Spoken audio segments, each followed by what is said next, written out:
Hello. Good evening, ladies and gentlemen of Titchfield Village. My name is Nick Morgan, as stated. I'm your local beat sergeant and have been for some time, so I look after the Fair and West area, which obviously covers Titchfield Village. When requested to do CAT meetings, it's quite difficult to pick a topic to find out what's going to be most applicable. But certainly, from my perspective, I've been on a week's leave, come back, and still the crime du jour is scams. And also, scams are something that I can talk to you about because they're affected a lot of different people. So it's not like one specific crime that will affect one area of the community. Scams can affect all of you, whether it's a national scam, a scam that's done on the telephone, or somebody knocking on your door. Just as a matter of interest, has anybody been affected by any scams? That's a bit disappointing, but good in some respects. Clearly, scams are quite prevalent at the moment. Whether, as I said, what remedium they take. In the Telegraph on Saturday, there was at least 8 scams highlighted. Things that come through on email or telephone calls. For example, one of the latest ones is a tax rebate. You get an email saying you've got a tax rebate, and it's very, very professionally put together from the tax authority. And all you have to do is give all your bank details, email it back, and you'll get your rebate. Clearly speaking now, it all sounds so obvious, but people are still falling for it. So beware of anything that looks authentic. A quick phone call to the tax people in, I think it's still in Newcastle, will clearly solve problems like that. Another one is a telephone, a national telephone that comes into your mobile and just leaves a short message. Your natural curiosity is what they're hoping is going to be piqued, and you bringing back that mobile number or that contact number. So if they push out tens of thousands of messages to tens of thousands of people, if only 5% come back, that premium rate call that you're not aware of how much it's going to be, £1.50, £2, £3, will soon clock up a nice hefty bill for you. So beware of things like that. If it's not a number you don't recognise, if it is a number you don't recognise, then I would suggest you ignore it. The one that concerns me most is people knocking on the doors, knocking on your doors and asking you if you want certain things done. It still goes on, but it's very sporadic. So from a policing perspective, it's quite difficult to actually police it because you don't know where somebody's going to come from, you don't know how honest they are, so we can't just stop people and say you're a dishonest trader. But if you're not wanting something to be done in your garden, house, or whatever, then your best bet is just to turn somebody down, or even better, I would suggest you don't answer the door. You don't have to answer the door to people, it's not an obligation, you're in charge of your own house. If somebody knocks on the door that you don't know, or don't like the look of, just ignore them. That's my seriously best advice. A lot of people will engage with somebody because you're polite and you're trusting, and once you start engaging, they are very, very forceful.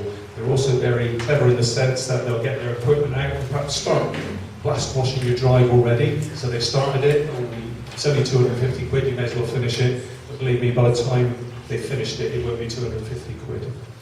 It does go on, but you have got the right to say no, say no. If you've got any confusion, call the police or call trading standards, and we'll be there to support you either on the phone or come and visit as soon as we can.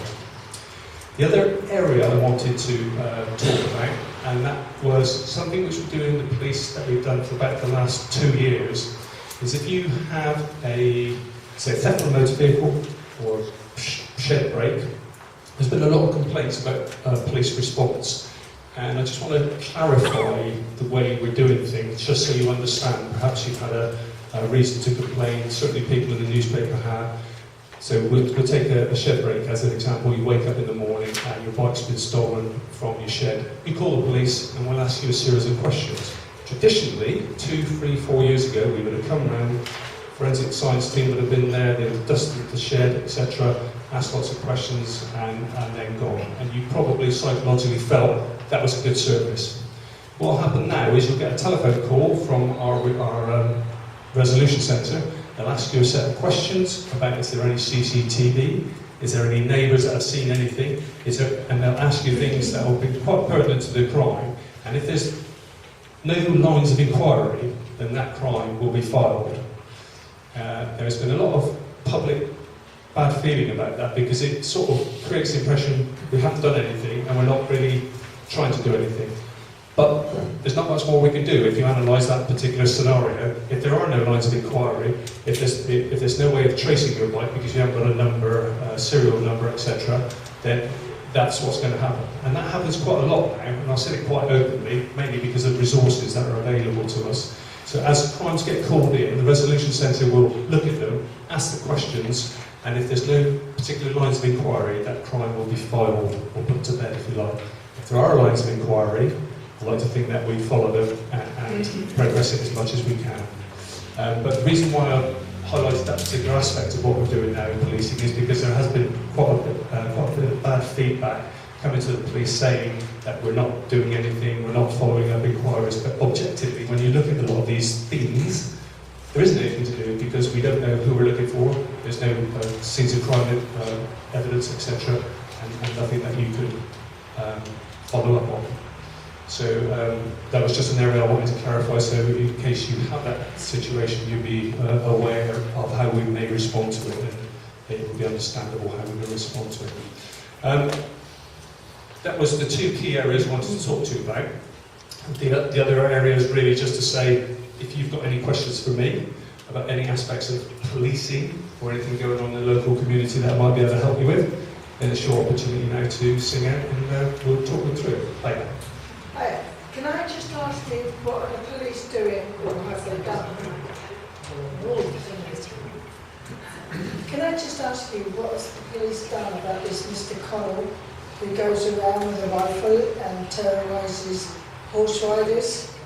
The police, I know they have had numerous phone calls about this guy and nothing is being done. He's still in operation now. He was seen in Newgate Lane last night at 8 o'clock. Mr. Connell? His name's Mr. Connell. He drives a green Land Rover. He says he's a farm manager, but all the farmers deny knowing him, but they don't actually undo whatever it is that he does. I'm not sure if that's his name, but I do know the guy you're talking about. And he claims to work for a local farmer and do various sort of bird killing for him, etc. I actually had some information about him last night.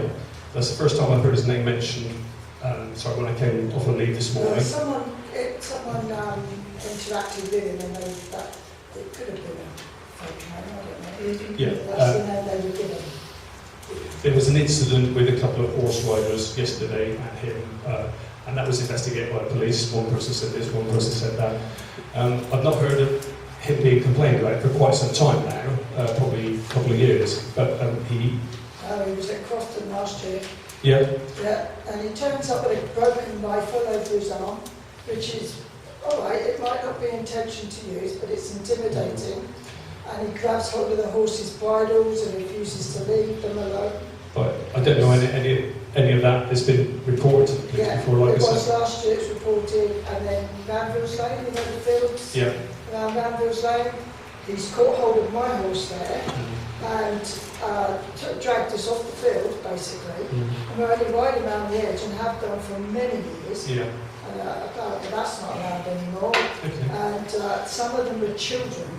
Yeah. He's done this to as well. Okay. I don't know of many reports. Do you want to scribble your telephone number on here? Sure. I'll look up the history on our system, see how many reports there have been, and obviously if it's clearly an ongoing problem like you're suggesting it is, I'll give you a call and we'll talk. So if you scribble your number down on there, I can update you sometime tomorrow. Okay, thank you very much. No problem. Anybody else?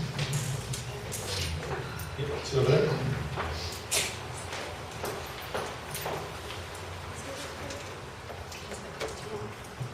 You have to hold it quite close. Okay. We've had a series of lead thefts from houses at the beginning of the year.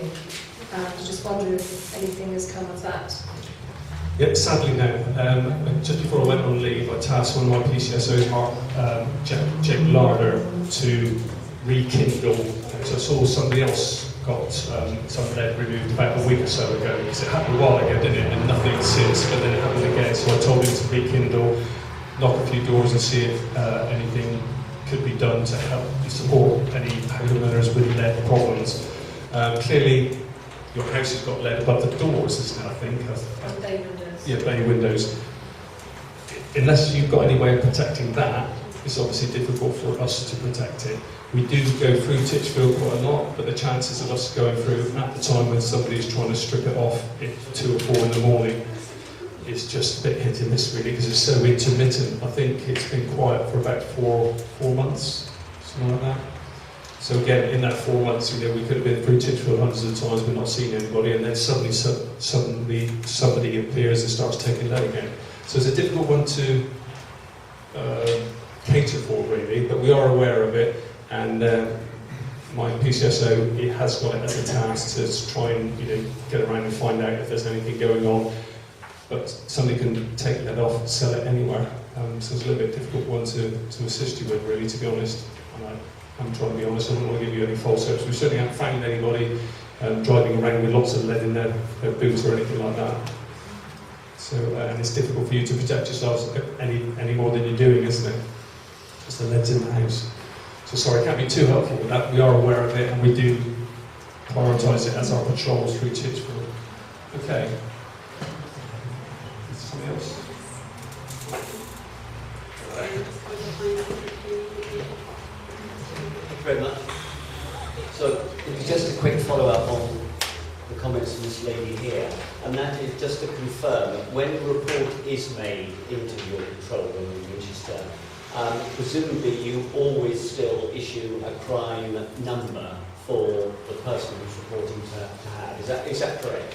Yes, generally speaking. If you bring an incident in, you'll be given a number, whether it's the old Taurus number or the RMS numbers that start with 44, so you should have a number. So if I go in tomorrow and I look the guy up and say he's notorious, he'll have a page full of numbers, if you like, associated with him, and I can have a look and see the background associated with him.